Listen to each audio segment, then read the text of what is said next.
obraćam se tebi, ženo. Nemoj živjeti u strahu i u drami. Ne juri za iluzijama savršenstva, jer savršenstvo ne postoji.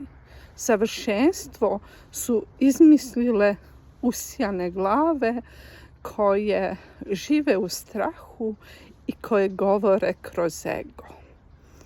Razmisli malo i okreni se sebi. Živi u sada.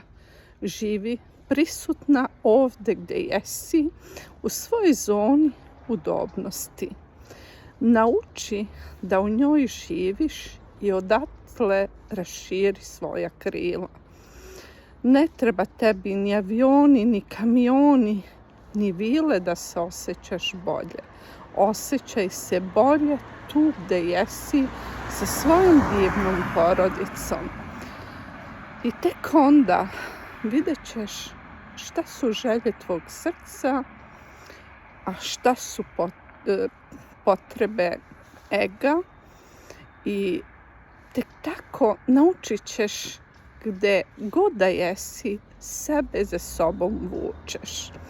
I kada ti je teško, kada imaš trenutaka pada i drame, samo u sebi izgovori: lepota u meni, lepota sa mnom, lepota svuda oko mene.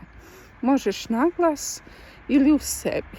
Ponavljaj to više puta kako bi osjetila svoju iskru u grudima i kako bi živjela mnogo lepše i oko sebe vidjela svu lepotu koja te okružuje.